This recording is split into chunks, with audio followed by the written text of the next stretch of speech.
Okay, welcome everyone. Today we are going over the tutorial 2 for UEBQ 4734, that is PPP 3. Okay, so the area I'm covering today are related to bond, performance bond, insurances, payment provision, that is an interim payment, change procedure, that is your variations or VOs, sectional completion or partial possession, it means related to site possession. As usual, we go through quickly on the debt and the issues. Okay, so this is the debt based on explain. Now please refer back to the Bloom taxonomy, under which level this question is asking you to look into. So this one is related to two types of performance bond. One is the default bond. The second one is the demand bond. Question 2, this one is a higher level, appraised. That means it's at least above your level 3. So this one is a much higher level requirement. So this question, the issue is all about pricing in the prelim item of the BQ. So now, it's not your permanent work because your BQ are 3 sections. The first section is your prelim section. The second section is a permanent work section. The third section is the PC and provisional sum section. So A plus B plus C will give you the overall contract sum. Okay. So now this one is specifically targeted the prelim section, and it is priced in lump sum. Since we are on the performance bond, I will pick performance bond as the reference. It can be any other item. But here, since we are on the topic of performance bond, then I use performance bond. The concept is the same.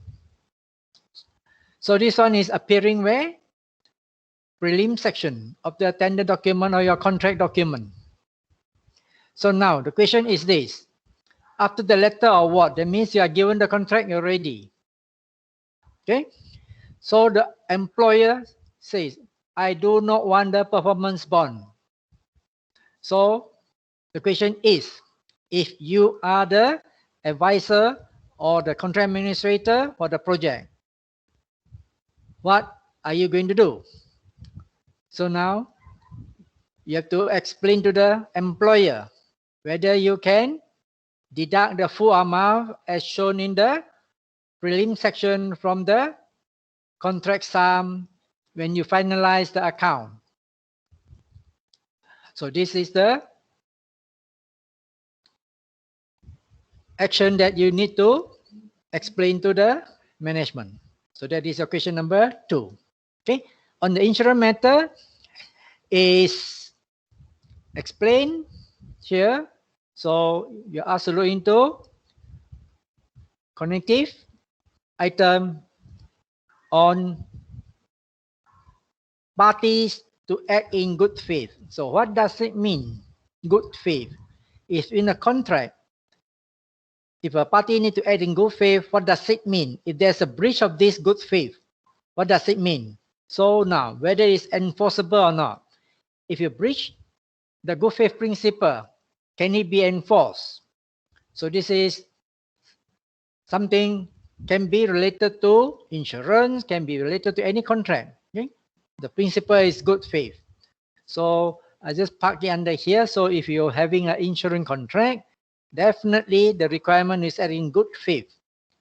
That means you must act fairly, reasonably, and tell the truth.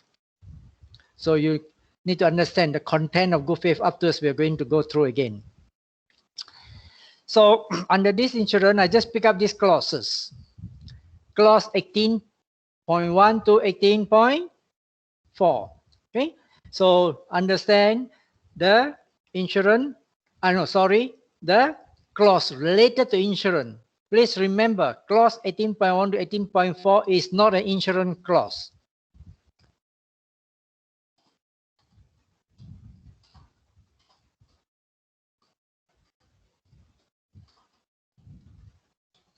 Okay, it is not an insurance clause, but showing the contractor what to protect.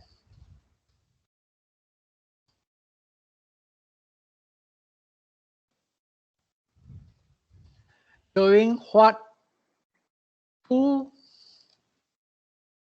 and what to protect. This is the requirement of 18.1 to 18.4.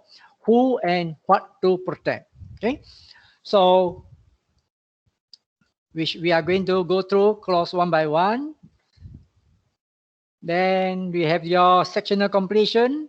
This one is a very important concept that you must remember. When project commence, this is the first thing that you make sure that is done correctly in your tender document, also in your so-called finalized document. Make sure you get it corrected. Understand the concept of site possession. So issue number one, if an employer cannot site possession on the date as stated in the letter of award. So now, and the employer says the work will be delayed by 2 months. So what will be your answers for this type of issues? Okay, can I give site possession for 2 months? Then only the contractor can take over the site. So what will be your answers going to be like? Okay, question 2, the employer cannot proceed with the work, and so because of the bad sales, they ask the architect to postpone the work. So the second issue, second question here, the issue is postpone the work because the sales is bad. So please differentiate between postpone the work and defer the work. Okay, so how to do it? Ask architect to give instruction to delay the work for 6 months. Okay, so here, remember the significance of the duration here. Don't simply think that the duration here is not significant. Here, 6 months. The second question is 6 months. The first question is 2 months. Okay, so they are having something significant because it relates to the rights of the contractor. The rights of the contractor are different if it is 2 months and then the other is 6 months. Why? You have to go back to your PAM contract on the period of delay. Okay, so how long you are allowed to delay? So you can see here how long to allow to delay. If there is nothing written, how long to allow for the delay is going to be 3 months. Okay, so if it's nothing written here, blank, then it is 3 months. If sometimes here, let's say here, putting something as, okay, if here, if I type here, let's say I put here as 5 months. Okay, so the 3 months is superseded and then this is 5 months. So it means that the period of delay in relation to item 21.1 is 5 months, or even 21.4 is 5 months. Later we will come to that. Okay, so there's something for you to think of. Is very important. Why the duration here is critical? Because the rights of the contractor are different. Next, interim payment. So why interim payment issued by architect is very important to the contractor? Point number 1. Point number 2, if consultants or architect fail to do it properly, what will be the implication? That is your question number 1. Okay, Question number 2, if contractor failed to submit the monthly interim claim, what will be the implication? Okay, so this is the issues that you need to look into. Is the contractor right extinguished? That is the issue now. If you didn't submit, do you think that your right is still protected or extinguished? So we're going to look into it afterwards. Okay, and the third one, must the architect certify the amount that is evaluated by the QS valuation? So do you think the architect must follow all the figures calculated by the QS? There's something that we need to look into afterwards. Okay, bring you to the concept. It's important to understand the principle. Then this one on VO item. So when VO instructed by the architect, if we are talking about PEP, must the contractor follow every instruction? So the question here is, must the contractor follow instruction given, every instruction given?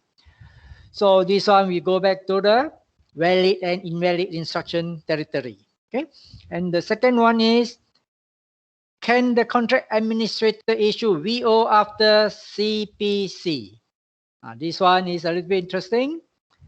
So we are going to go through this afterwards. Before I proceed to the proposed answer proper, are there anything you'd like to ask? Okay? Anything you'd like to ask? You can always raise related to whatever lectures, whatever tutorial that we have gone through, whatever issues related to the contract matters. Please don't feel shy. Now is the time to interact. Okay, so sometimes you read through certain documents, you think that there are something gray area or not clear. If you want me to assist you in a quicker understanding, please do it during the tutorial session, or you can even email to me or WhatsApp me. Okay, I prefer email for complicated issues. Okay, WhatsApp is something very simple and minor. Okay. Okay, so any questions or any issues like to raise before I proceed? If not, then we go on to your question number 1 on performance bond. So you're talking about default bond and demand bond. Okay, so as usual, I won't be going through the techniques of how to put forward your proposed answers in a complete way. So complete way, sorry, you usually started with an introduction and so on.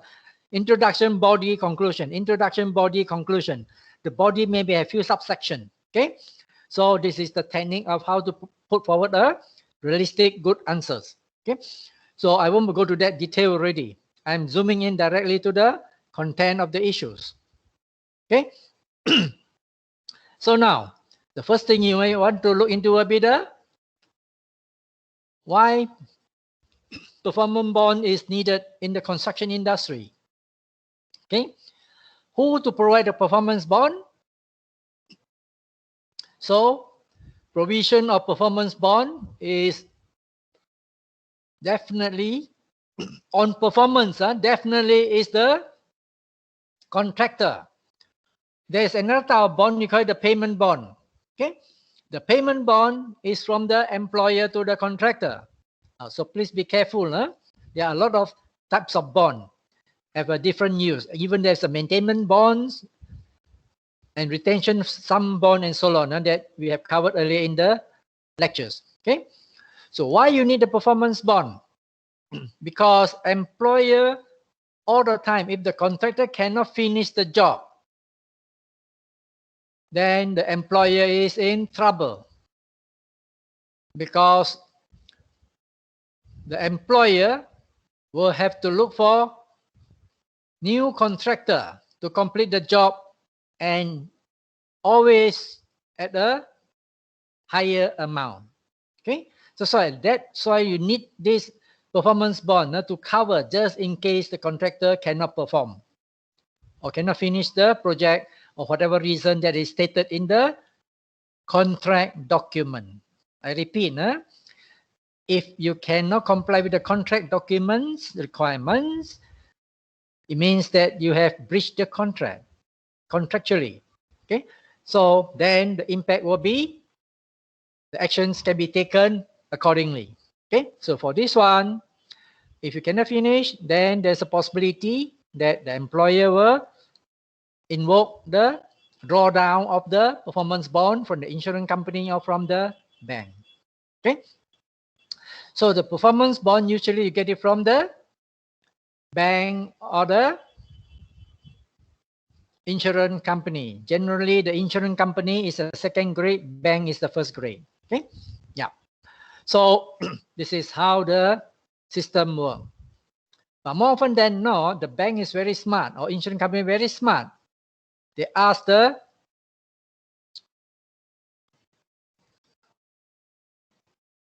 so-called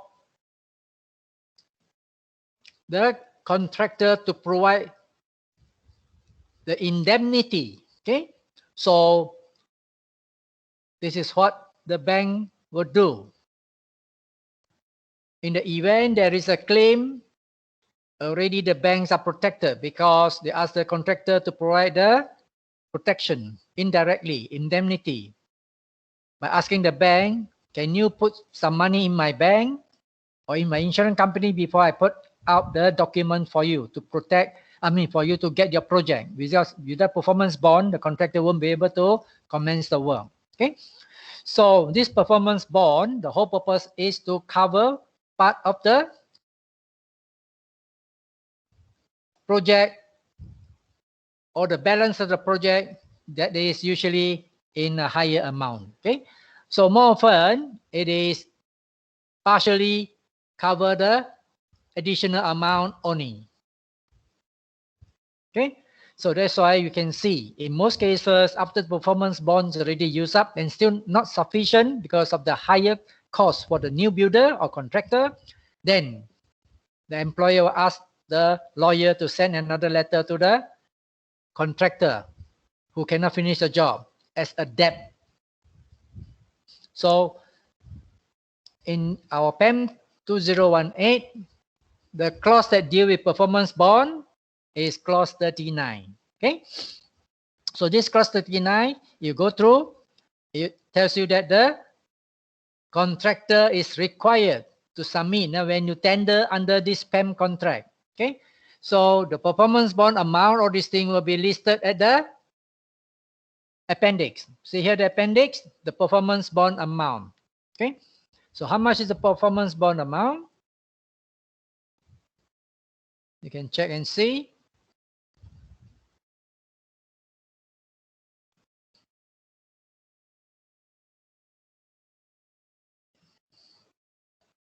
So how much is this one? Performance bond amount? This is the figure. Okay.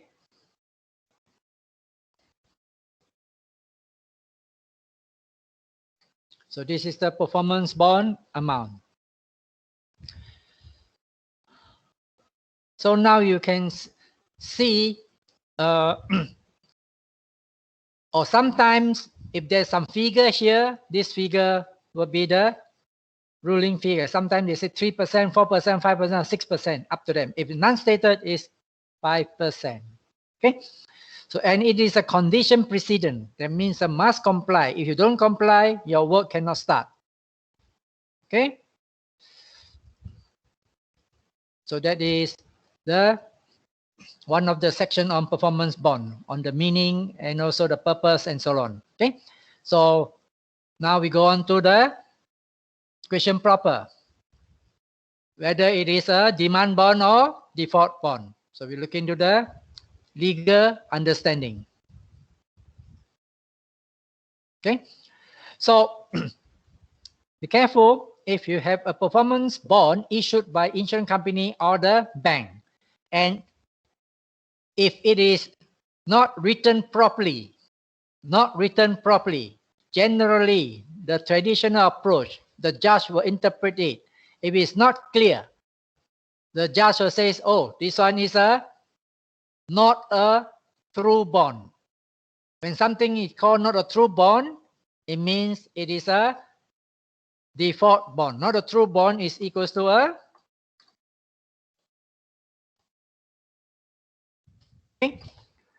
so not a true bond is a default bond. Or sometimes you give it the name guarantee. A guarantee is just a default bond. It's another name. Okay. If it's a true bond, then it will be a demand bond. So how to understand it? So you look at this case in UK between Trafalgar House versus General Surety and Guarantee. Okay. So this case is a high power case. House of Law is equals to the Malaysia Supreme Court. Okay.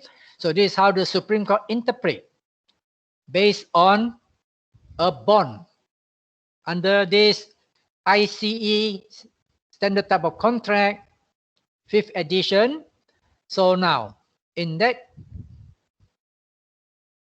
document, they are asked to interpret this bond. So how does the judge interpreted it? Then the judge confirmed that the bond was not a conditional demand bond. It is not a conditional demand bond. The word here is not. Okay. So if it's not a conditional demand bond, then what is it? It is a conditional default bond. So this is how the judge interpret the bond between a contractor that is giving to the employer. Okay, so employer want to draw down the bond. Then how to invoke the bond? Because the process of invoking a demand bond and the default bond is slightly different. Okay, so these are how to activate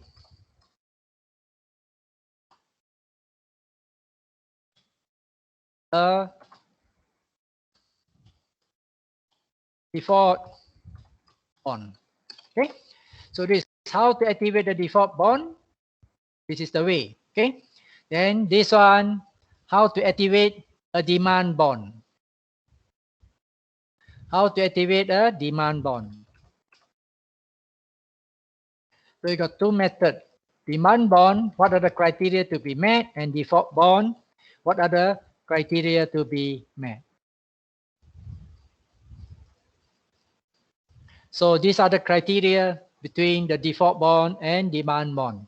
So for default bond, in order for the employer to activate, the employer must show that there is a breach of the contract by the contractor.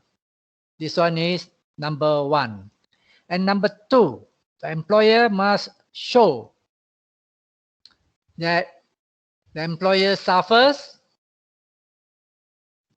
loss, actual loss. And number three, the time to pay will be usually after the contract is tidied up by a new contractor. So that means you wait for some time before the money the bank will release to the owner of the project. Okay, so this is how the default bond operate. Okay, but a demand bond, or you call it the true bond, how the true bond operate is much simpler, much easier. That's why the owner would like to have this type of bond. So how? You ask the insurance company or bank to pay it up as long as the employer is acting in good faith. That means no fraudulent, nothing illegal ongoing. Point number one. And point number two, result of happening of certain specified event. These are the two requirements for the employer to trigger the demand bond release of the money. Okay, on condition as usual, employer shouldn't be fraudulent. So this is something fundamental in any so-called claim. If you act fraudulently, that means fraud is involved, cheating is involved, definitely you're going to be not successful. Okay. So in conclusion, whether a PB bond is a default or demand bond, depending on the drafting. That's why it says you need to be very careful.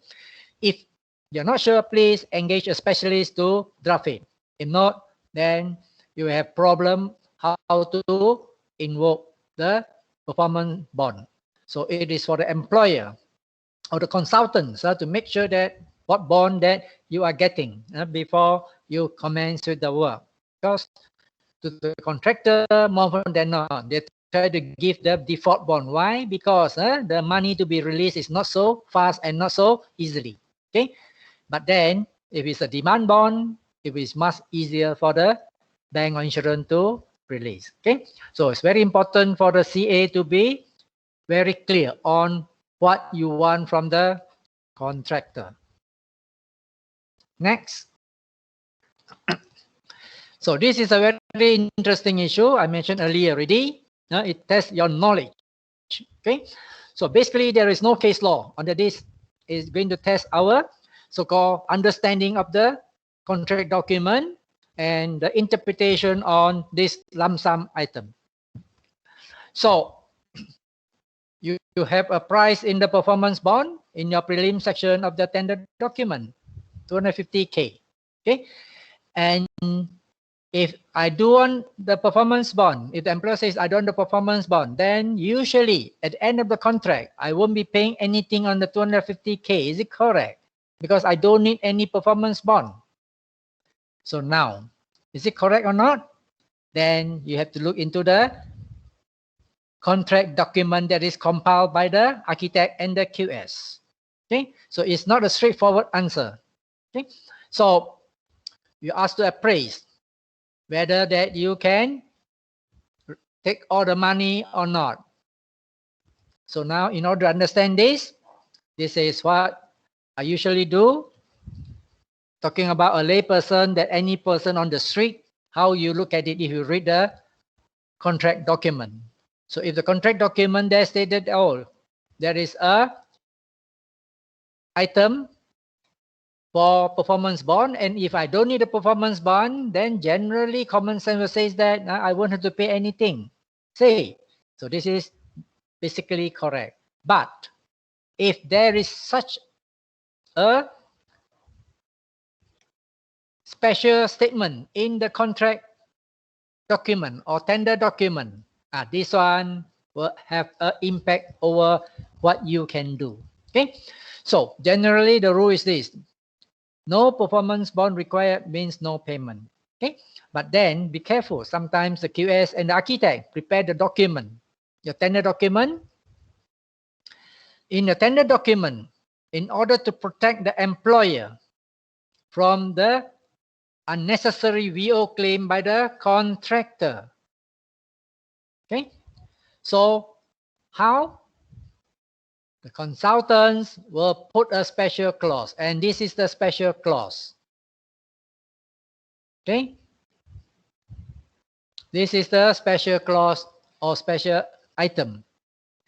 Once this item is there, it means that the meaning of this clause, special clause, it means that any item in your BOQ, if you leave blank, it means that you have priced it in other part of the BOQ.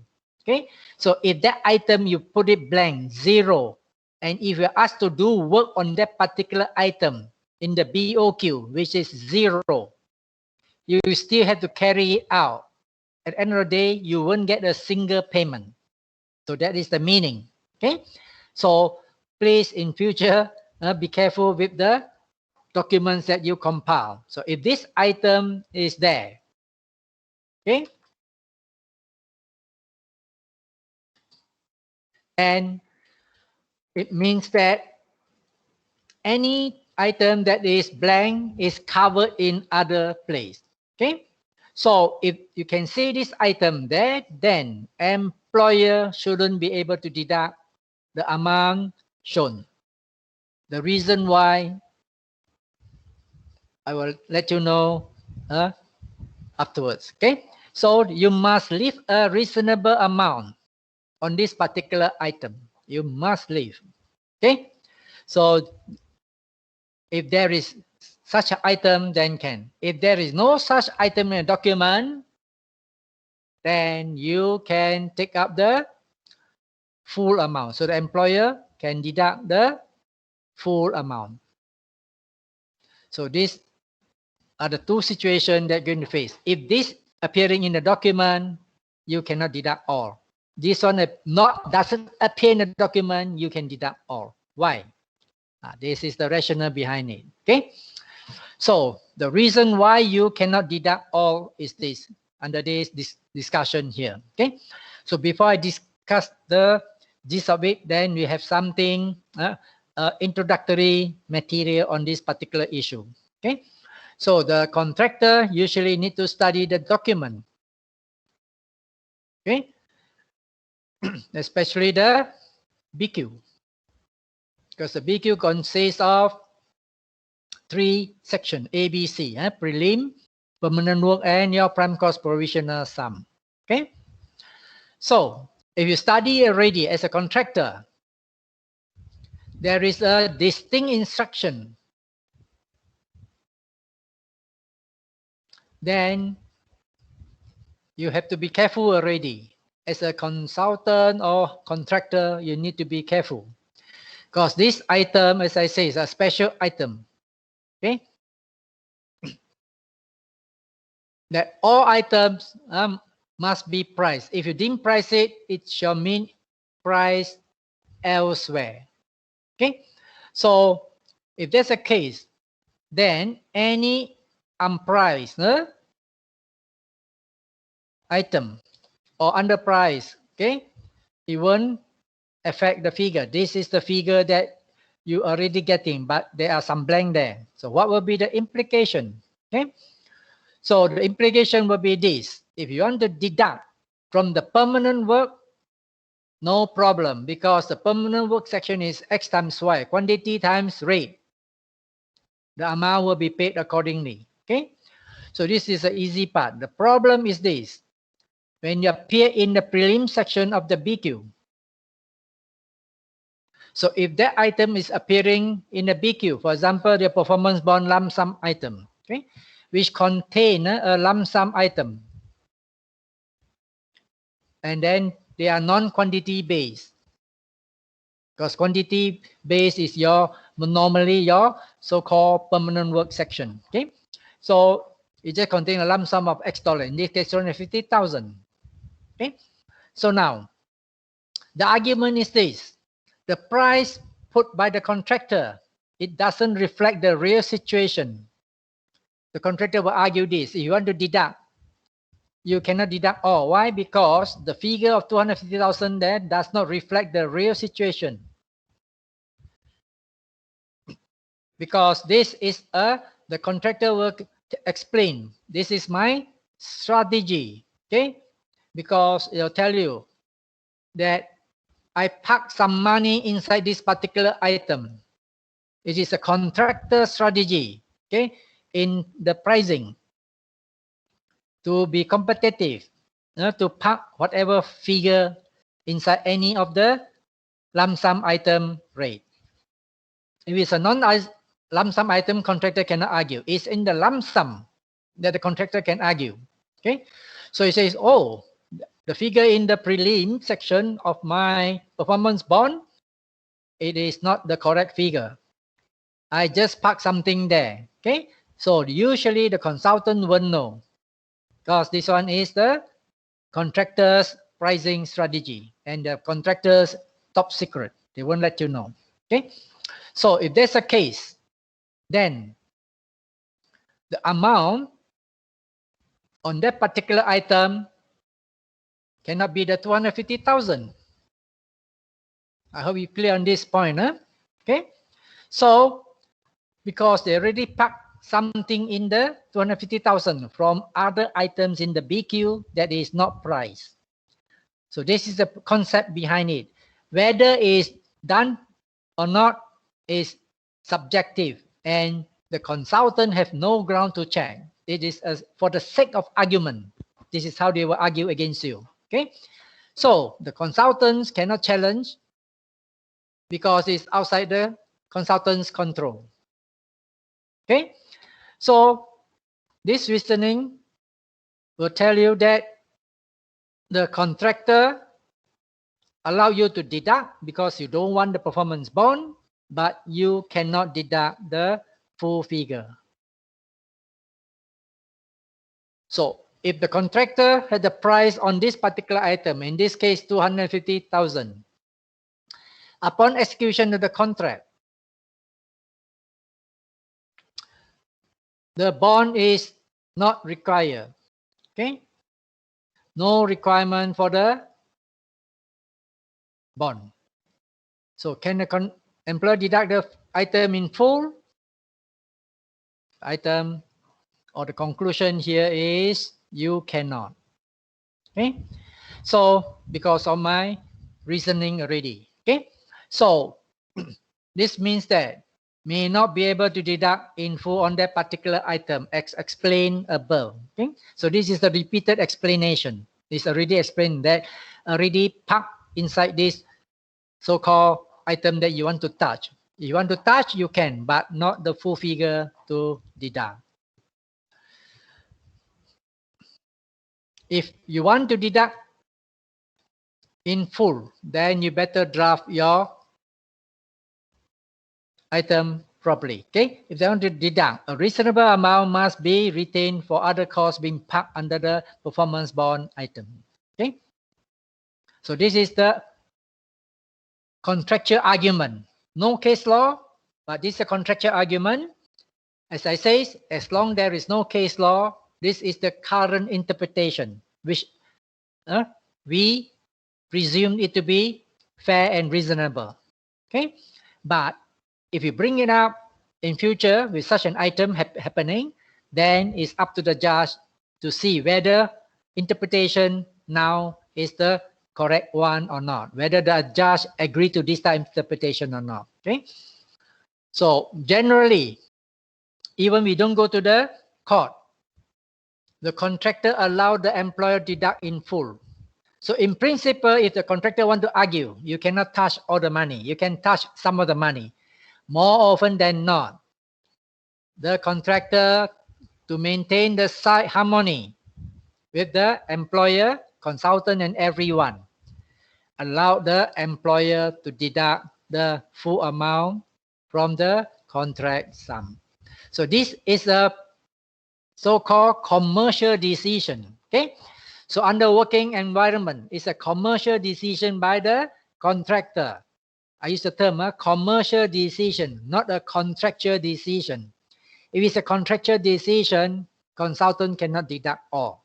But the contractor make a commercial decision. Okay, allow you to take, happy, so that the project can go on smoothly. Okay, so this is how you answer this question number 2. Okay, so if you want to deduct in full, please make sure that the items are all priced.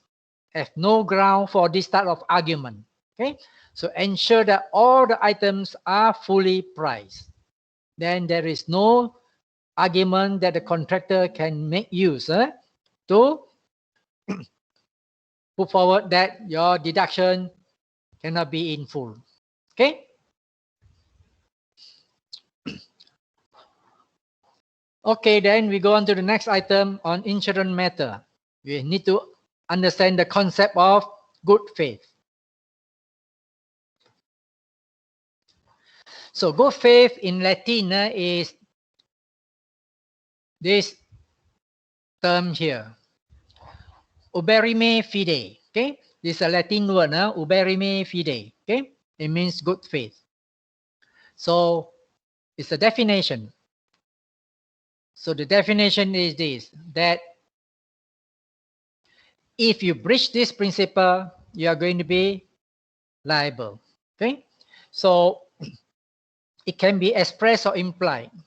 This concept of good faith, even though it's not expressly stated in your contract document, the judge will imply more often than not, no, the judge will imply that there is such a concept in contract, so-called between the contracting parties.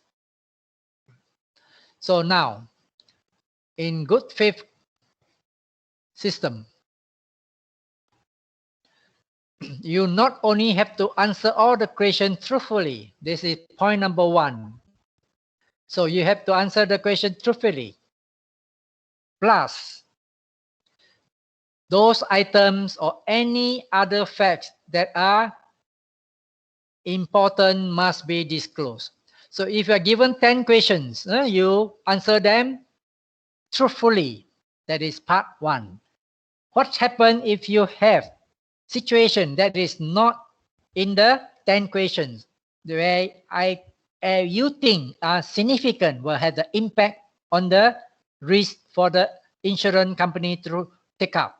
Then you better let it surface in the documents or so-called question paper that is passed to you for your answers. Okay, so generally the insurance company have a so-called standard questions for you to answer. If you tick, all positive or whatever, the end of the day, something is wrong, chances are they are not going to reimburse you anything because you are cheating. Okay, so you have to answer all truthfully plus any other point that is not raised in the document. You have to add in as something new for them to be aware. If you don't do that, possibly your contract becomes voidable at the option of the innocent party. Okay, so the innocent party here is who? This one is going to be the insurance company. Okay, so more often than not, the insurance company say, thank you very much, this contract is void. Okay, so this is the definition of voidable. I hope you can still remember in your year 1. Okay, a contract can be void, valid, and voidable. So these are 3 types. A contract can be valid, means good contract. Okay, void means failed contract. Okay, voidable is a yes and no. If the innocent party say yes, continue, then it's a valid contract. If the innocent party say, oh, sorry, don't want, then it's a void contract. So please remember. Okay, so you can see here why this good faith concept is being looked into. It is because a lot of organization is adopting the best value approach instead of our traditional way of getting the project implemented. It is not the lowest price, but they're using the best value. Lowest price generally will be your traditional and so-called, what should I say, and adversarial.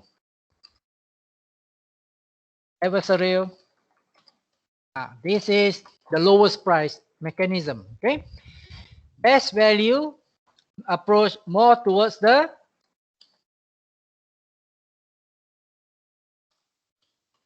collaborative approach, like a win-win situation, partnering. This one is the best value. If you are doing partnering, then the good faith will come in because it's a win-win situation. Okay, so please remember that. So the trend in overseas is towards the collaborative rather than adversarial. Okay, so if it's a collaborative approach or something like your insurance contract, okay, insurance contract is a special type of contract. So we are looking almost like a collaborative approach type of mechanism. So you have to, the parties must be acting in this manner, okay, in good faith. Okay, so this is how you look into it, the good faith principle. Okay, so this one is something elaboration. If not, then you don't bring it in to those who feel that it is complicated. Okay, so now in the absence of express clause in your contract. Okay, parties required to act in good faith. Even though there is no express, no problem, because I mentioned earlier, it can be implied. Okay, so it is the act of good faith required to act in good faith usually could be implied in the contract mechanism. Okay, so this is what happened in Balfour Beatty versus Dockland in 1996.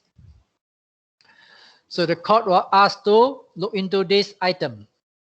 This is Court of Appeal in UK. Court of Appeal in UK is the second level. The highest court is the House of Lords. So this is the second highest court to look into it. Okay, whether the employer is acting fairly or reasonably. If the employer didn't act reasonably or honestly or fairly, then it is a breach of contract and have to pay for the damages. Okay, so ask the judge to interpret on this employer's behavior. So what does the judge interpretation? Okay, so if the employer fail to act in good faith, okay, it can be expressed or implied. If in this case, that is implied in the content. Okay, so if there's a breach, the injured party should be able to claim for the damage or recover for the cost incurred to rectify this type of dishonesty or didn't act fairly or reasonably by the employer. So this is why I try to say on the case on Balfour Beatty versus Dockland like railway. Okay, so you need to act in good faith, but how to claim? How to claim? Okay, so you must be able to identify the cause to claim, because if you have the right for the breach of contract to be successful, you must prove your loss. Okay, so this is something need to be remember. Okay, so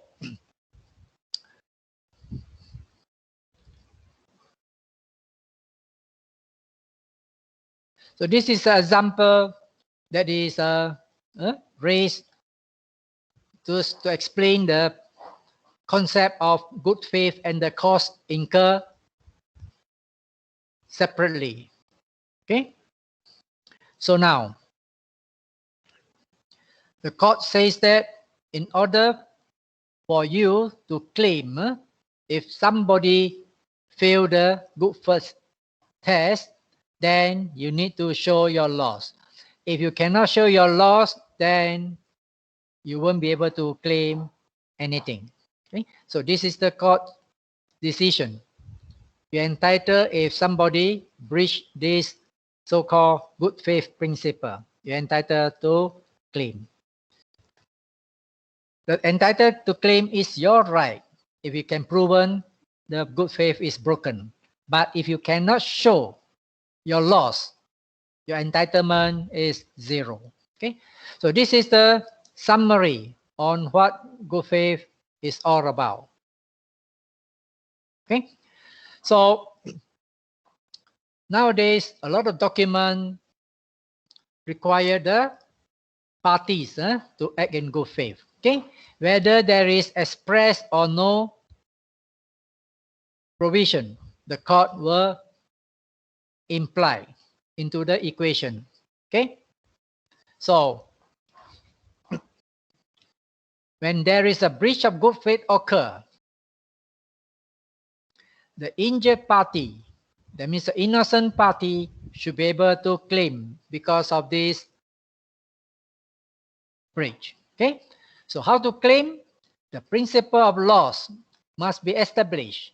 Okay, if you don't establish this loss, you cannot claim the amount that you think that you entitled. Okay, so this is something for you to think about in terms of breach of so-called good faith principle.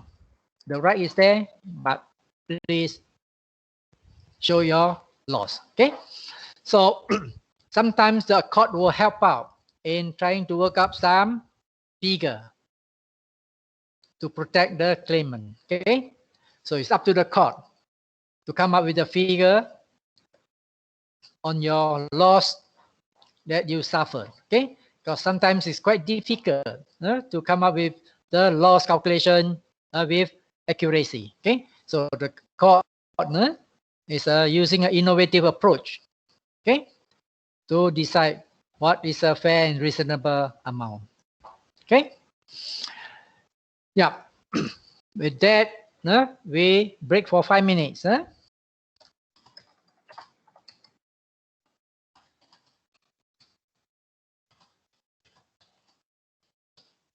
Okay, so now the time is 3:22. Okay, 3:22 plus 5, 3:27.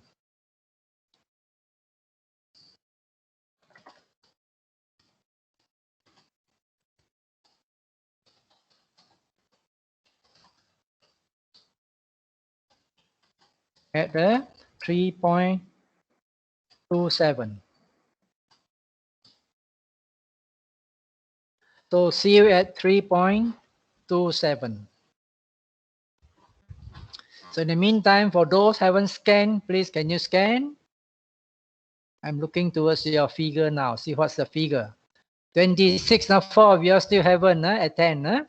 So please remember, if your figure is below 80% by week 12, I think it's week 12. Okay, you will be barred from the final assessment unless you produce your valid reason now. Then we will put here from absent to become non-counted. Okay, NC. Okay, so if there is absent, it means you don't have valid reason. So please produce valid reasons so that your figure is above 80. Even you get a 79.99, the university will bar you. Please be careful. 79.99, you are still barred. There are situations I've seen students achieving 79 point something, still barred without valid reason. I hope this is something make known to you when you join this university. Okay, so this is to ensure that at least you attend the lectures tutorial and don't say that no, you can't understand that you can't understand because you didn't attend any of the lectures and tutorial. If you attend, surely you should be able to get the basic principle and concept and then go back and do revision. You should be well versed with the topic or the concept behind it. Okay, see you 3:27.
Okay, welcome back everyone.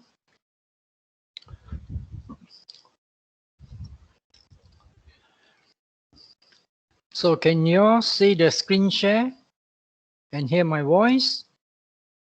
And also the slide is moving. Please write the feedback. Okay, thanks. Okay, so what is the importance of clause 18.1 to 18.4?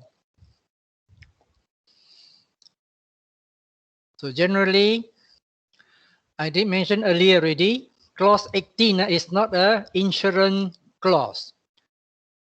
It is about what to cover by the contractor. Okay, so this item here is on the liability of the contractor to protect the employer. We call it to indemnify or to protect the employer. So you have two items here, 18.1 N, the word is N, 18.3. If you look into the clause here,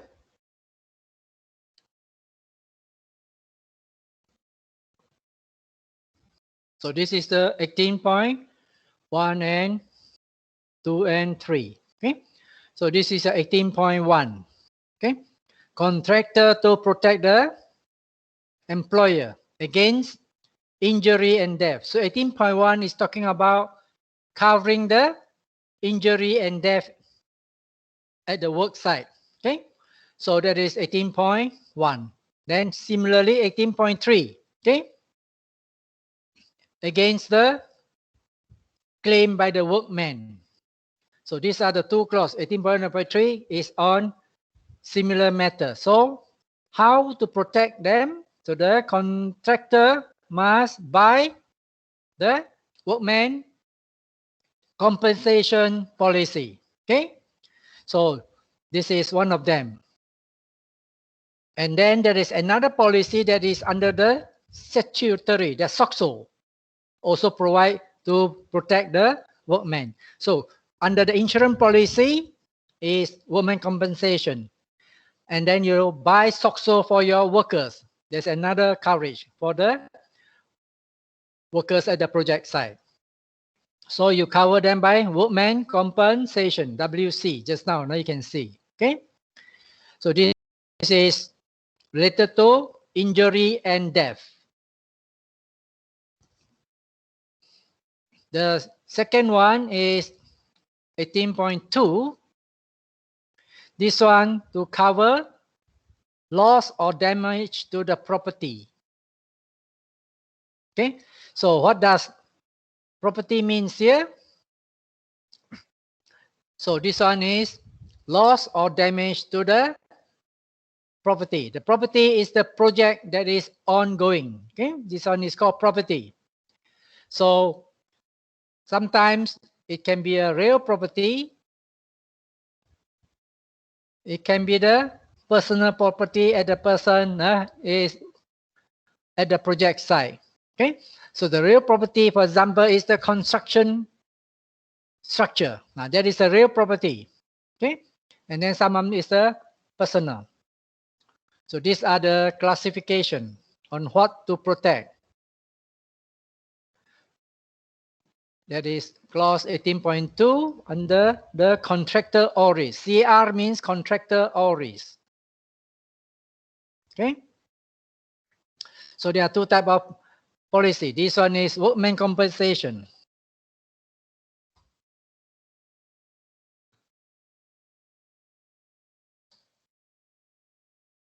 Policy. Okay. And then CAR is contractor or risk. Okay. So this is how you provide the protection to the parties or the people at the project site. So this one last time in your earlier PEM clause, this one is missing. This is introduced in your PAM 2006 and PAM 2018. Why it is introduced? It is because there is a defect in the older PAM document. There is a defect. I just give you a simple example.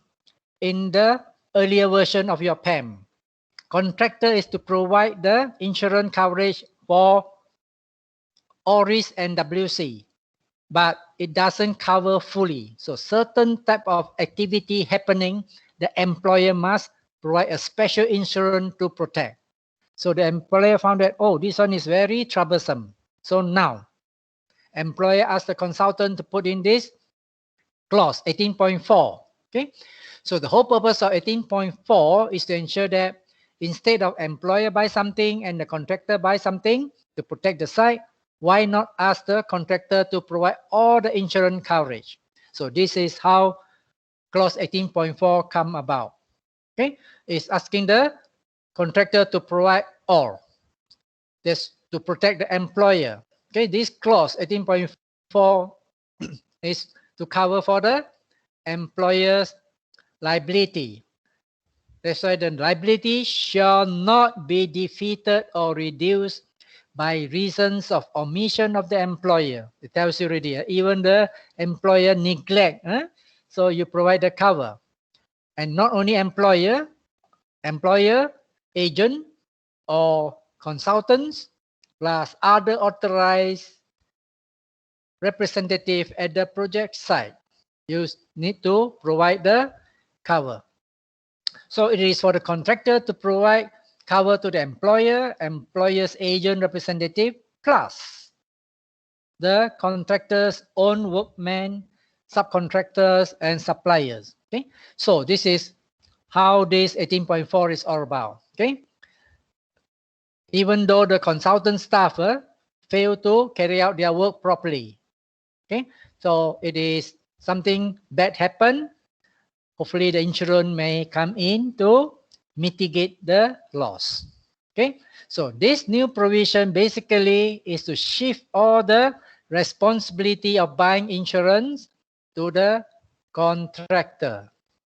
So this is the ultimate aim.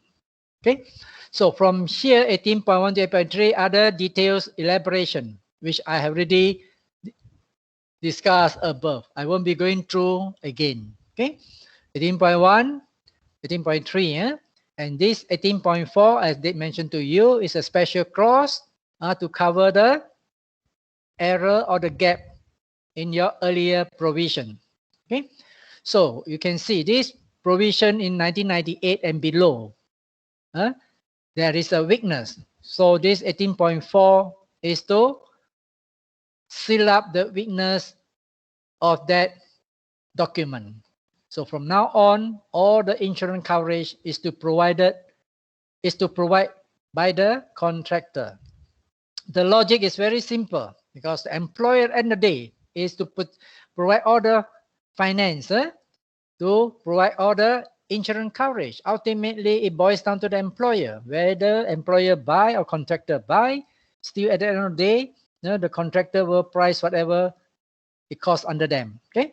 So instead of employer buying something and the contractor buying something, the employer says, why not park everything to the contractor? So this is the reason why this 18.4 come into being. Next, we have this important section here. Okay, the site possession. So this site possession is critical. Okay? So under site possession, you need to understand the difference between deferment and so you need to understand between the deferment. Okay.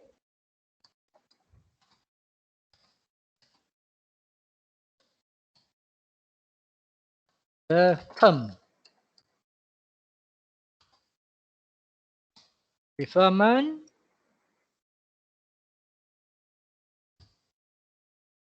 and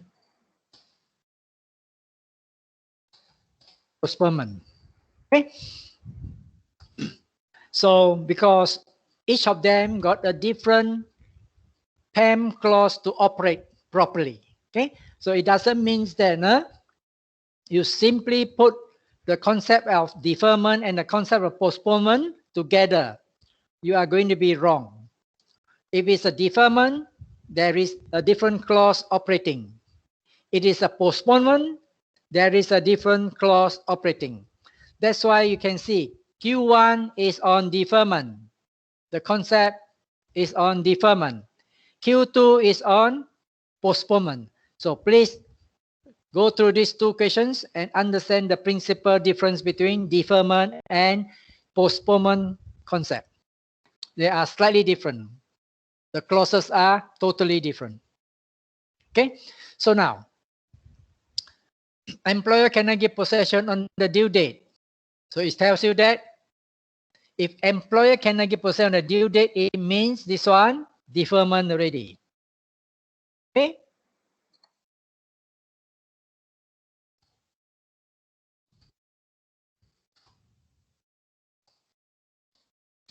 So this is a deferment situation. If you cannot give on the due date by the employer. Okay. So now, can the matter be resolved by the architect giving instruction to defer the work? Answer is no problem. Okay. But using the relevant clause. So what is the length of the deferment? That is important. Okay. So how long the deferment? This one, don't underestimate the month here. It's a very important so-called point. If you don't understand the month here, the significant chances are you won't be able to provide good answers. Okay. So the month here will tell you whether the rights of the contractor and what action can the contractor take is dictated by this important time frame. Why is it so? It is because you need to compare this so-called delay with the delay allowed in the appendix. Okay, so you need to really understand this in relation to the appendix. So let's go back to this document here. So what does the appendix tells you? Okay, you see here the period of delay. Okay, so if it is not written, it means that it is 3 months. Okay, so if it's written here, it means it is a 5 months. Okay, if it's not written, period of delay, it will be 3 months. So just now the delay there is how long? It is only 2 months. So if it's 2 months, then what will happen? The contractor got the rights for extension of time and loss and expense. If it's within the appendix. If it is outside the appendix, then one extra thing that the contractor can do will be determination. So that is a very important principle. Okay. So, but before we go further, we need to do a little bit analysis here to identify whether there's a gray area or not in the question. Sometimes as the question is set up, there is some gray area. Okay. So what does it mean here? Whether there's a gray area or not. Okay. Gray area means something that is not expressly stated. Okay.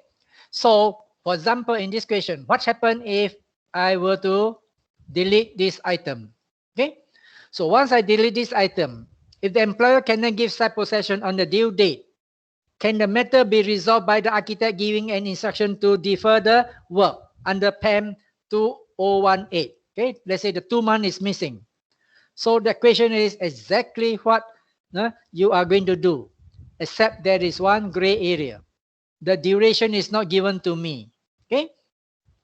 If the duration is not given to you, it is a gray area, then your answer will have to come up with your assumption. Okay? So you may assume that, okay, this question I'm going to answer is based on less than the appendix, that is less than 3 months type of delay. Then this is my answer. Or another student may want to take it as, oh, this is a gray area, then I will qualify. This, I will take it as more than 3 months. Then your answer will come up accordingly. Okay, so please remember, if there is no gray area, then you proceed accordingly with the question. If the question is gray, then please identify the gray area and then tell what are your assumptions or what is your assumption, then you proceed accordingly.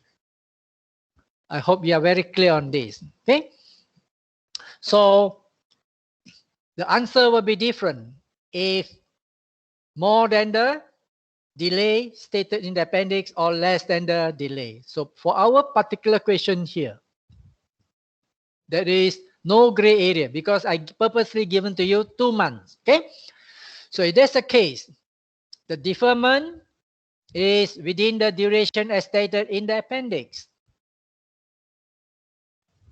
So the answer for this question is as follows. Okay, as usual, I won't be providing immediately my answers. So I provide a warm-up.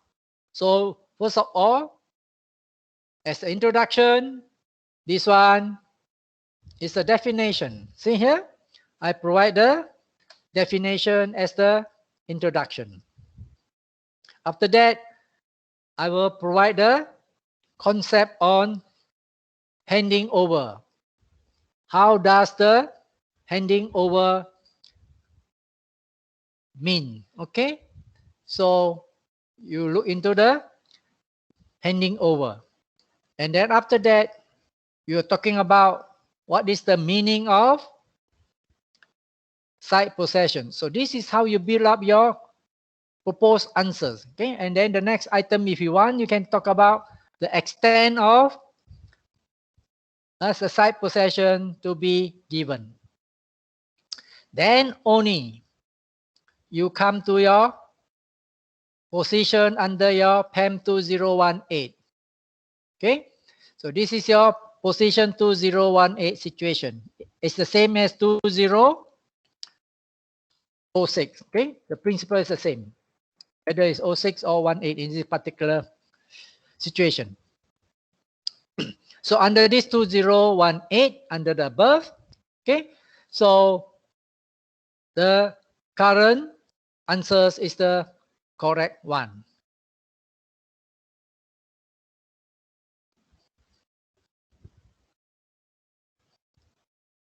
So this is what the position under the PEM, which is your answer. If you don't have the above, your answers is immediately this part is your answers already. Okay, so it's almost like 2-paragraph thing, which is not so nice. Although you are not wrong, but it shows that the fundamental principle of this site possession is missing. So you won't get the best grade. You will get a pass grade, but you will never get the best grade. So in order to get the best grade, you must write something that are relevant to the questions. Okay, so we started off with definition, then handing over the site. What does it mean? So why you need to hand over the site? Okay, so it's by this case law tells you that the legal principle in handing over the site. Okay, so employer is obliged to give the site, not only the site, plus relevant assets. Okay, so this is what important point related to site possession. Okay, so usually there is express clause covering this item.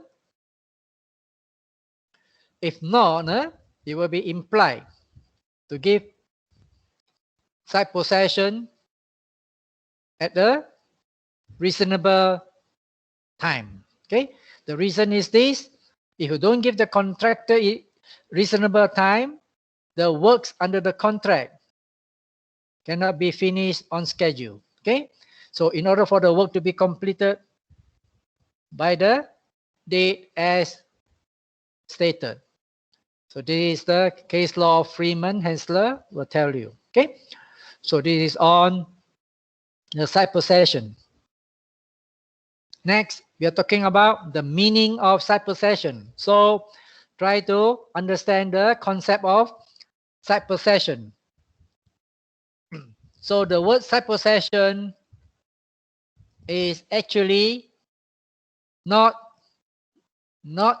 the same as possession by ownership. Possession by ownership means you have the legal title. Possession by ownership means legal title. Site possession is not the legal title, it's a license. This one, it means this one is a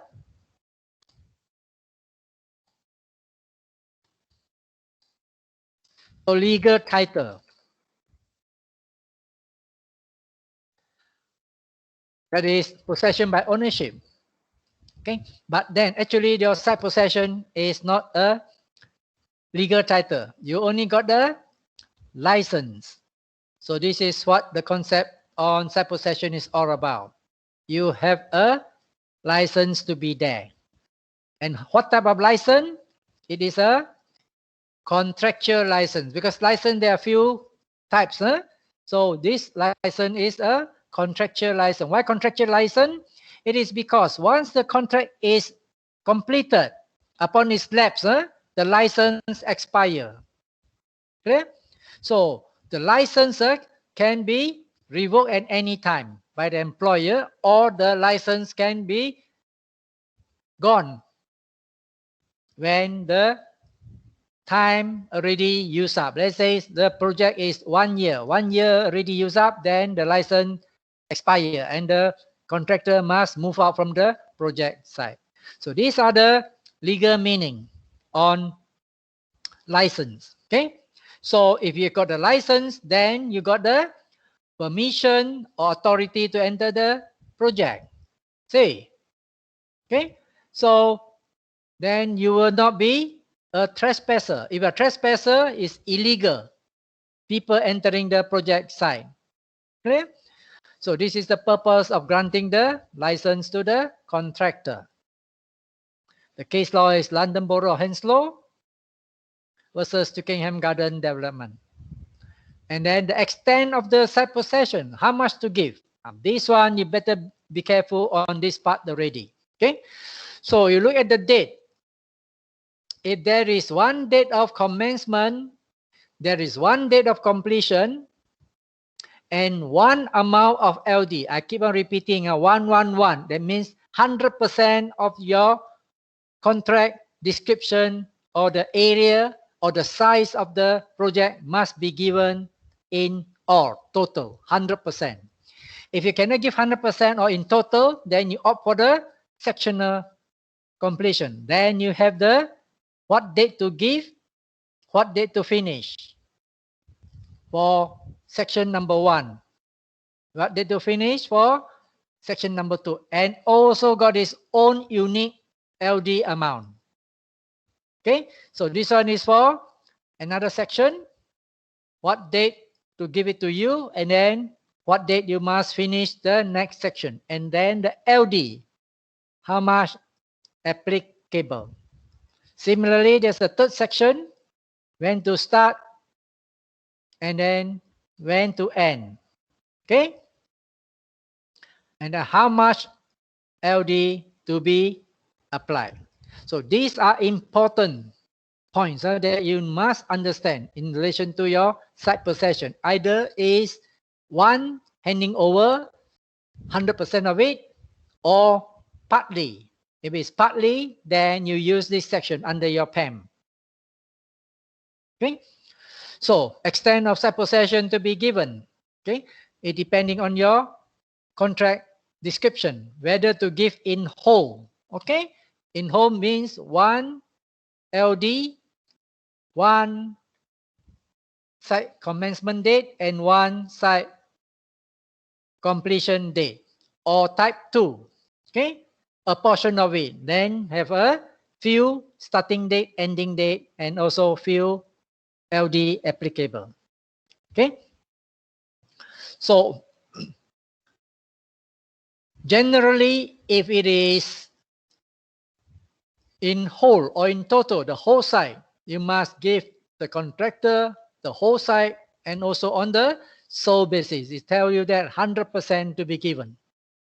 If it is a type 1 that we are talking, one completion, one commencement, and then one LAD. Okay, this is type 1. The type 2 one is a portion of it. Okay, so if you cannot give, then if you have to give a whole of the site, but you go and give, employer give piecemeal, then it is a breach of contract by the employer. So it gives the rights of the contractor to take action. Okay, it's a breach of contract. Therefore, entitling the contractor to take action. What action? If they want to claim for extra money, you have to pay the contractor. So this is the principle behind it. Why it is so important. When you describe in the document to give all, you must give all. If you cannot give all, then demarcate which area that you cannot give, or to give it at a different date, so that then when the time is due, then you pass it to the contractor. Then there is no default. The contractor have no chance to claim for the damage. Okay. So if there is a description to the contrary as above, like what I mentioned to you, this is 100%. Or if there's any description to the contrary, that means you apply this section here already. Sectional completion is different from this part. Okay, this one is so-called non-sectional completion, is one completion. This one is sectional completion. That means contrary to this item here. It's called sectional completion nature. So if it's exception to the general position, then the contractor can give the site in a piecemeal manner, no problem. Okay. So the position under the PAM 2018. What is the implication? So this is your direct answers. If someone were to provide down, this is the so-called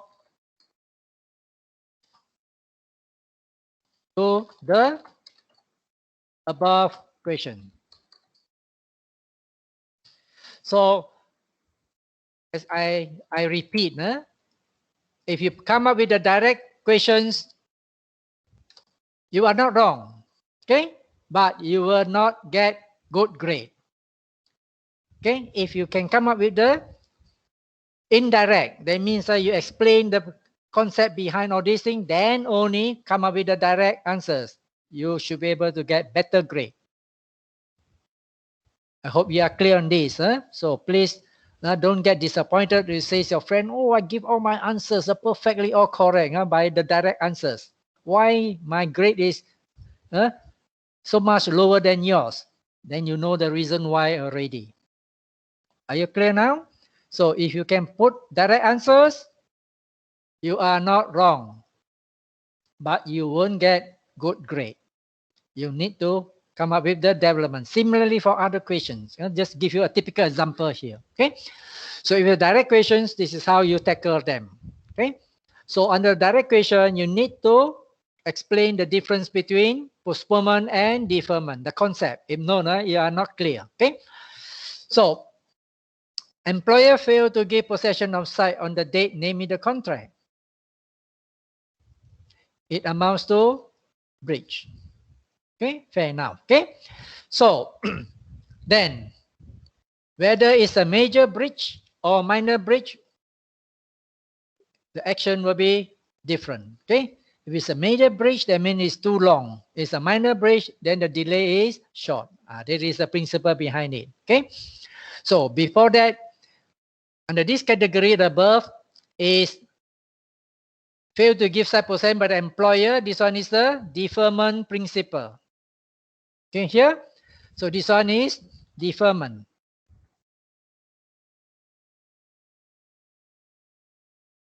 Okay, so but before I go for deferment, please understand the concept of postponement. So the employer will have to postpone. Why? Is when the contractor is already on site. That means the contractor already on site means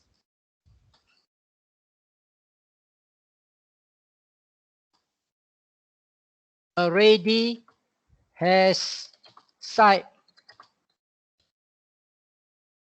possession. Okay, so this is the meaning. When on site, it means you already have site possession and then you control of it. You are the license holder. Control of it means license holder. You can chase other people out. See, you control it. This is the contractor's position. Then only if the work is not ongoing, so the consultant got the right to postpone. Okay? Because if you don't differentiate to postpone and the power to defer, your answers is going to be different. So please differentiate between to postpone and to defer. To postpone is when you have the site already and then no work ongoing. So the consultant have no choice to postpone. If you want to defer, it means the employer cannot give your site from day one. Then the contractor cannot even step into the site. Okay, don't have even the license to go to the site because you're not given a site possession, you have no license. So nothing to talk. How to get it done? Then the consultant need to write a letter to the contractor who says, okay, defer the site possession. So that is the meaning there. Okay. So if not, then you have to give the contractor the site on the due date. Okay. So in this particular situation, the correct procedure for this particular question above on the 2 months delay, okay? Employer cannot give possession is to defer site possession. Okay, these questions are on the above is 2 months delay, okay?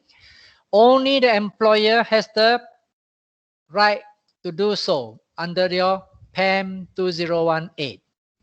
Fair enough, but which clause to use? This is important. You have to use clause 21.1 for defer site possession. Postpone site possession, a different clause.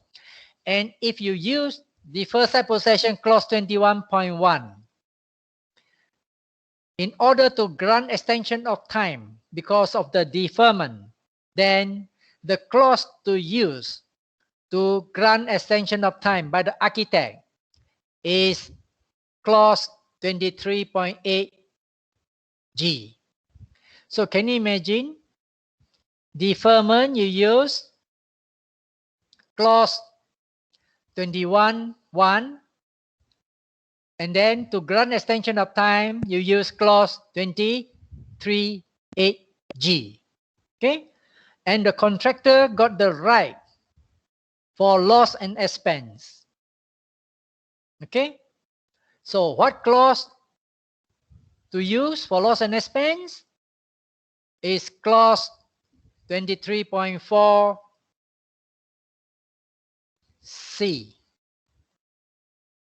So can you imagine 21.1, 23.8G, 23.4C. Okay?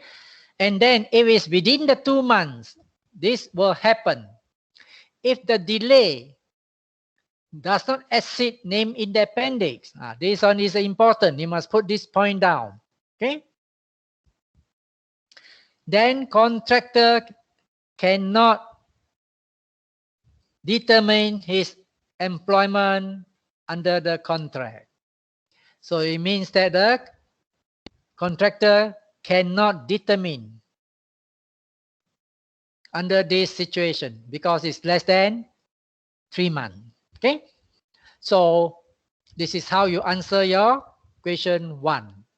Okay? Now we go to question 2. Now the situation is slightly different. Employer cannot proceed with the work of the housing scheme. That means the housing scheme is ongoing. Okay? And then you cannot proceed. So you ask the architect to give instruction, delay. So this instruction to delay is actually to postpone. How long? 6 months. This is a very important term. Okay?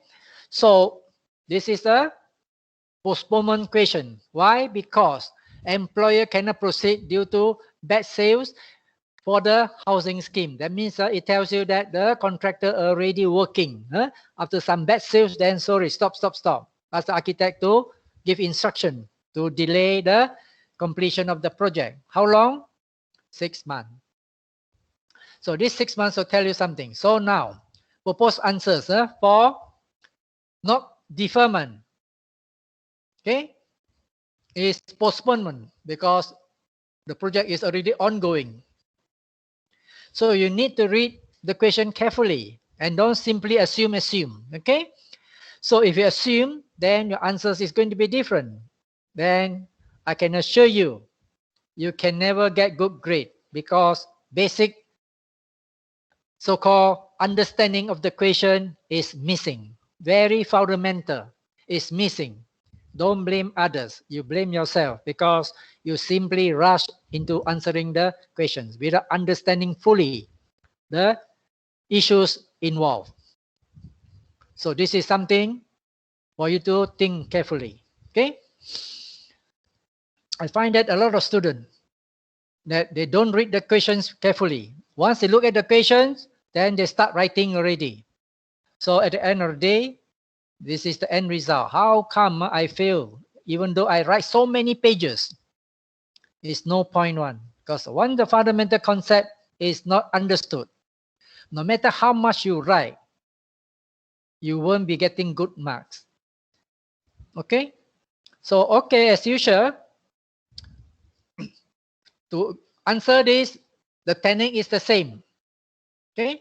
Provide the definition of the warm-up, and then you tell the difference between postponement and deferment. So after that, then you will look into the correct procedure. This correct procedure is for postponement. You describe. This is the slight difference here already. Okay? In the event on this, the employer cannot proceed. The employer will formally postpone the work. Say no more defer the work because it's a postponement question. Okay? So who can instruct is only the employer. Ask the architect to do so under the PAM 2018. So what clause to use? Now I bring up to you for you to look through again. Okay. So this one is deferment is clause 21.1. Okay. Postponement, you have to use which clause? Is clause 21.4. So please be very careful. It's 21.4.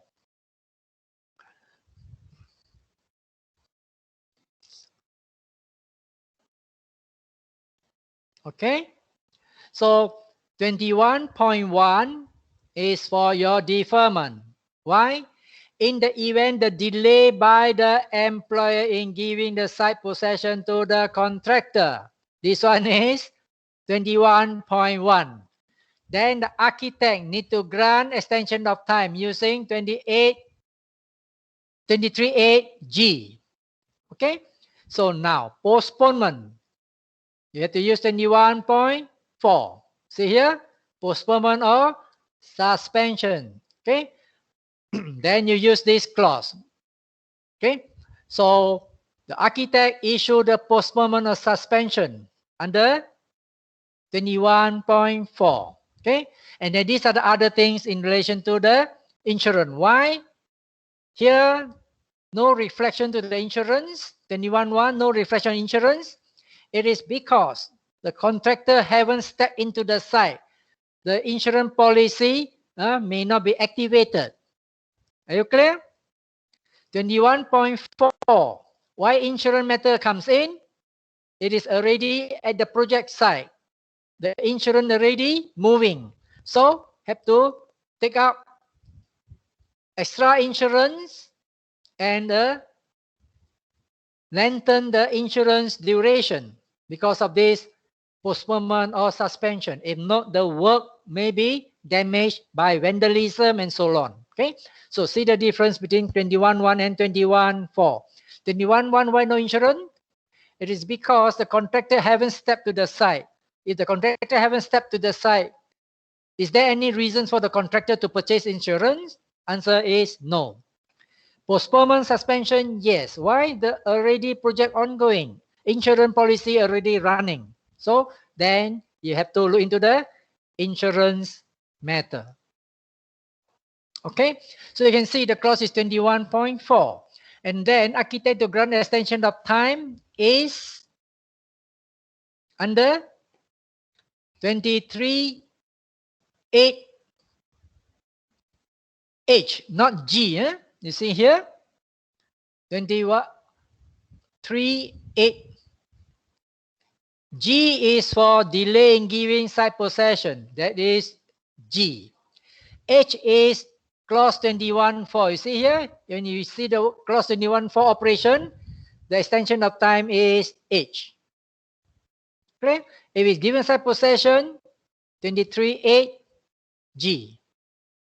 I hope we are clear. So be careful. That's why if you simply write your answers without understanding this deferment or postponement type of situation, I can guarantee you all your answers is wrong from the beginning to the end because you are going to use all the wrong clauses. I hope I repeat too many times already. Don't get it wrong. Okay. So once it is done already, then what will happen naturally? We talk about the normal situation first. So it gives the contractor the right to claim for any loss and expense to the contractor. Okay. So under which clause? 23.4 D. The earlier one is 23.4 C.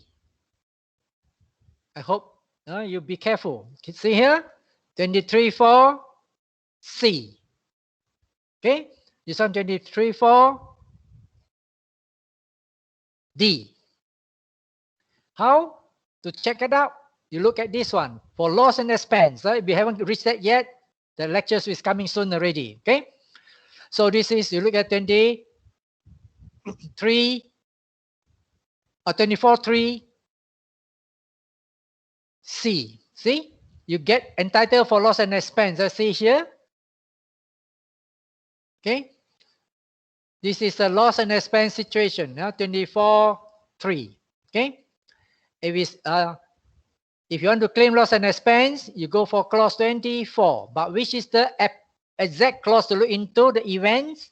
You look at the relevant events by 24.3 C. Is for site possession.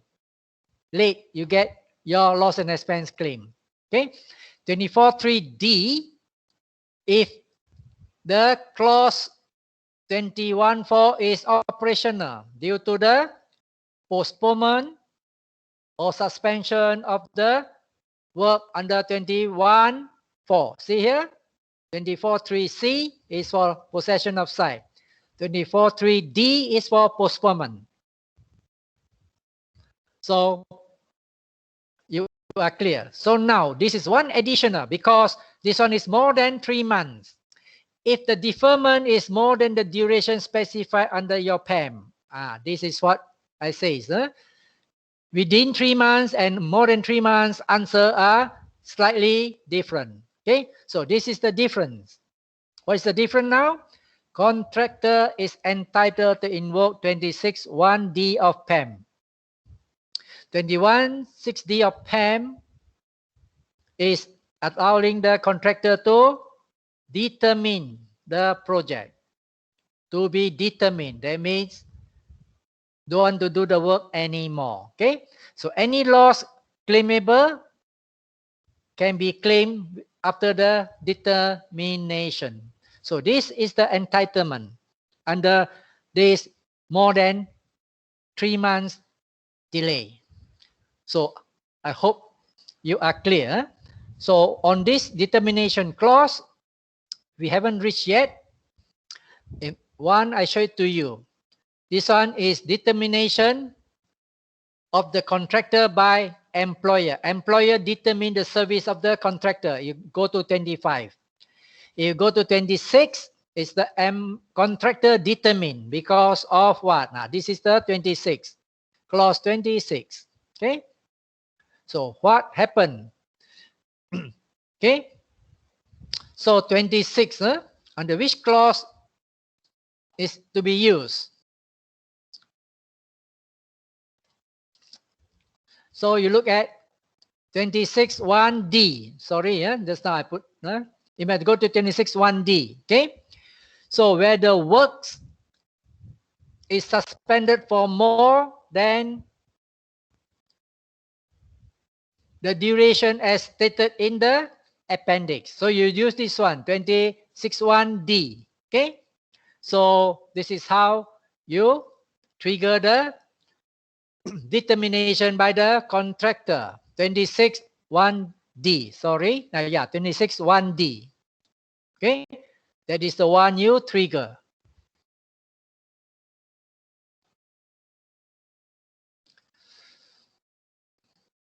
So I hope now you are clear. So now the next situation on the determination. Sometimes the contractor says, okay, never mind, I will continue with the work. Then the contractor will get an extension of time and claim for loss and expense. Okay. And the determination by the contractor is not operational because the contractor accept the situation even though it's more than 3 months. The postpone is more than 3 months.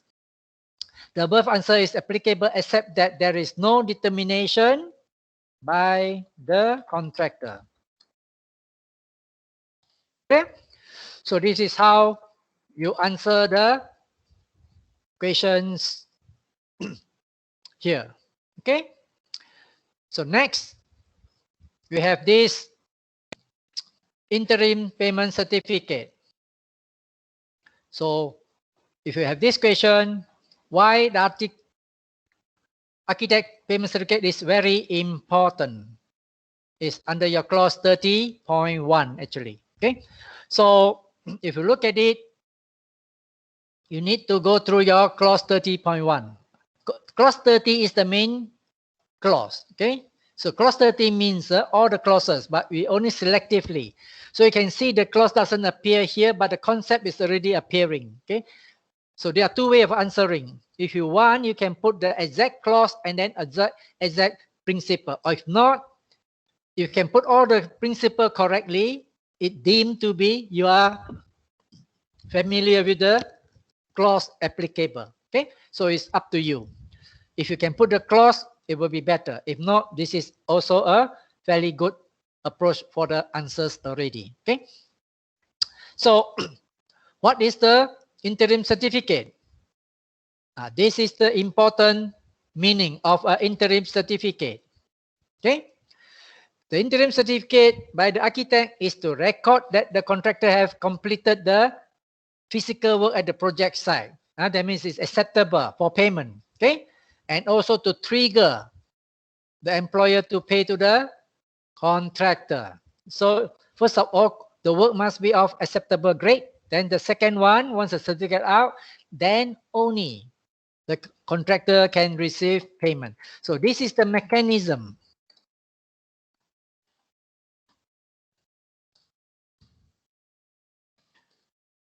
where the contractor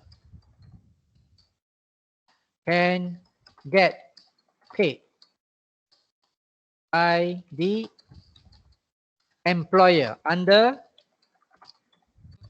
PAM contract. So I hope you must be very clear. Okay? If there is no certificate issued by the architect, no payment can be made. See? So this is a very important why certificate is required. Is for the cash flow of the contractor. Okay. So now, when to claim? If you have to look the claiming part, please go to your appendix. So can you imagine? I've been switching up and down. So when you do contract administration, you don't read one clause and then that's it here and there. No, up and down. You can see me going up and down how many times already to really understand, okay, the whole concept. Interval for claim, if it's nothing stated, is 1 month. See here, 1 month. Okay. So what happens if I put here? Okay. Let's say I put here every 2 months. Okay.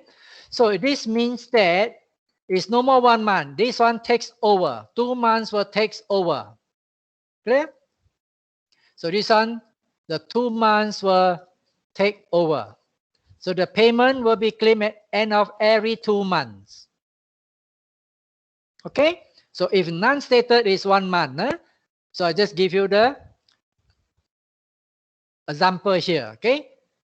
Usually non-stated is 1 month. If I put that 2 months, then it's no more monthly. It's a 2 monthly. Okay. So once the certificate is issued, what happened? The architect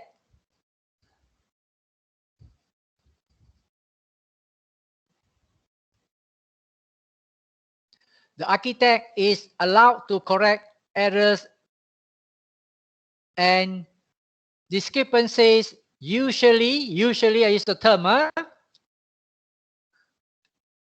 when there is a previous certificate error, the architect will usually correct it in the subsequent certificate. See the difference between the two words here. Okay, architect can correct, but when it's at the subsequent certificate and not the current certificate. So this is how the mechanism under your PAM is operating. It's only certain error can be correct immediately. Repeat. Usually the errors committed is not corrected directly. You will wait for the subsequent certificate. Only certain error can be corrected directly. Okay. So what other errors can be corrected directly is due to arithmetical error, computation error, and so-called these are the issues. Okay, or typo error can be corrected instantaneously. The rest is wait for the next certificate. Okay, and the error need to be genuine and does not extend to change of mind by the architect. If the architect says that, oh, I want to pay you something less for this month, sorry, no. Because the QSL calculator, the quantity is X, then you have to pay X. Unless the architect can challenge that the quantity is not X. Okay, so this is something that you need to remember. If there is error, you can correct it immediately if it is due to typo, multiplication, and so on. Okay, if not, then you correct it in the subsequent certificate. Okay, so what is the meaning of interim certificate? Okay, contractor received the interim payment certificate. What does it mean? It means that the work is already completed. Okay, and then the employer will have to pay upon the honoring period. Okay, so the employer will pay, but it has to be done during the interim, the honoring period. I hope you understand the term honoring period. Okay, so what the architect need to behave? The architect must behave when certifying the interim payment. So this is the professional position. So the architect is acting professionally in certifying certificate. Okay, so it's a place in the position of impartial, That means you act professionally and act fairly and a professional manner and independent manner. Okay, so this is the qualities of the architect or the contract administrator when you are doing the certification job. Case law, Sakri versus Takara. Okay, so how to issue the certificate? The interim certificate need to be issued timely. Okay, so if they fail to do it timely, what will happen? There is a breach of contract, not the architect. It is the employer is liable for this breach of contract. So architect didn't do the work, employer is responsible. Okay, so please remember that. Why is this so? The logic is this: architect have no contract relationship with the contractor. It's only the employer have a contractual relationship with the contractor. So if the architect fail to do the work properly, that is the representative of the client or the employer, then employer is in breach of the contract. Okay, yeah. So now, how to get paid? The contractor must submit all the claim with support details for the QS and the architect to prepare the certificate. Okay, so please remember, under this, all the details submitted by the contractor must be complete. Okay, then the QS will evaluate and architect to certify. Okay, yeah. If there is no claim from the contractor, then there will be no payment. Okay, so be careful. No? Architect cannot certify interim payment if there is no claim from the contractor. Okay, so the important thing is there must be a claim. Then what is the meaning of this certificate? The certificate does not itself entitled to payment immediately. You receive the certificate already, it doesn't mean you can get your money immediately. It is a condition precedent to payment. The condition precedent means that without certificate, you get no payment at all. With the certificate, you can get payment. It's a condition precedent. When to get paid, it must be within the honoring period of the employer. So are you clear?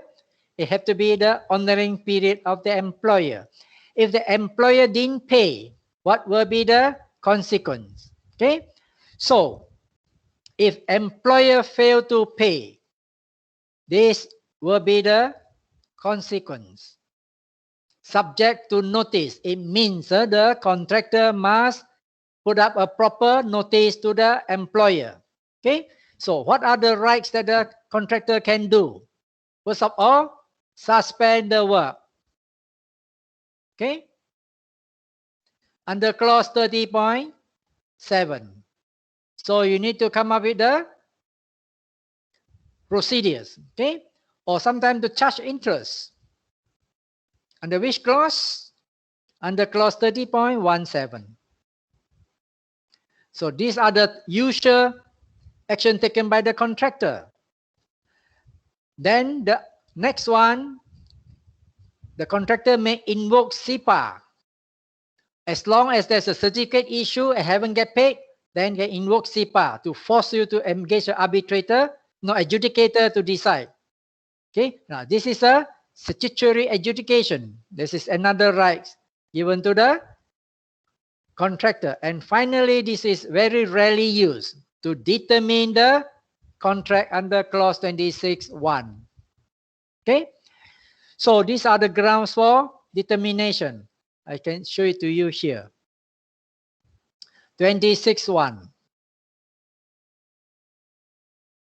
Okay, so these are the grounds for the contractor to determine. See, the ground for determination is 26.1. Okay, so if 26(1)(a), employer failed to pay the contractor amount due. See here? Very clearly stated. Don't want to pay. Then, thank you very much. 26(1)(a). Okay?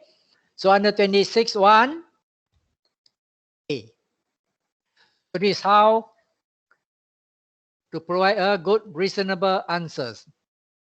In order to make your answers better, all certificate issued by the architect is reviewable by the arbitrator. And also another point to note, you cannot simply do the deduction. See, clause 30.4 makes a illegal contractual set off from the certificate is illegal. Any set off you want to do, you don't do it on the certificate. You ask the employer to deduct it privately. Okay, you don't do it on the certificate. So there are three things that you don't do it on the certificate. Number one is set off. Okay, under the clause 30.4. The next one is LD. Number two. The third one is interest. So this one also not reflected in the certificate. Okay, LD also not reflected in the certificate.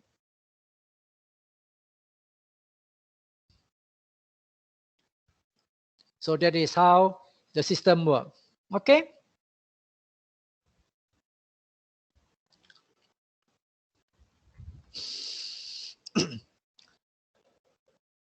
So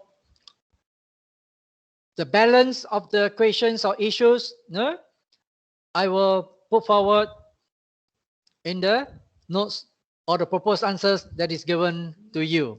Okay. So with that, we have to call it a day. But before that, I need to check your attendance. Okay.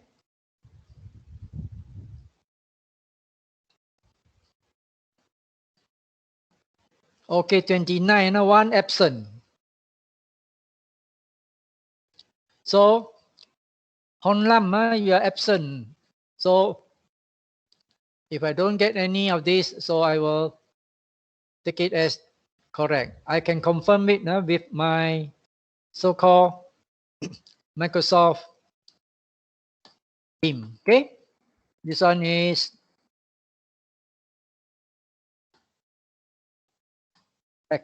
tutorial. Sorry, tutorial 2, group 8, 2.30 p.m. to 4.30 p.m. and the date is 2 July 2021. Okay, I save it already. And then here, I need to do the participant download. So this one will be UEBQ4734 tutorial 2, group 8, 2nd July 2021, 2.30 p.m. to 4.30 p.m.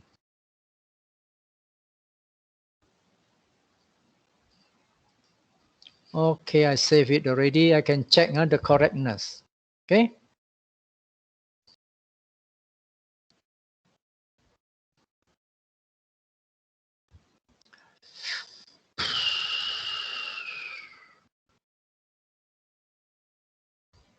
Okay, here. So I just do the filtering. Okay, data filtering. So yeah, 30. That means 28 only. Because this two name is missing. Here 30, it means only 28 because my name and that one is not applicable. Okay, so 28. So I just want to check the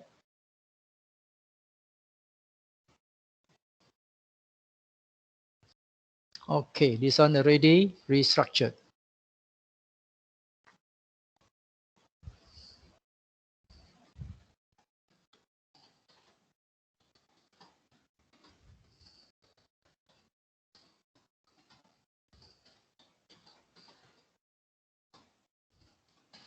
Group 8, 2nd July 2021, 2:30 to 4:30.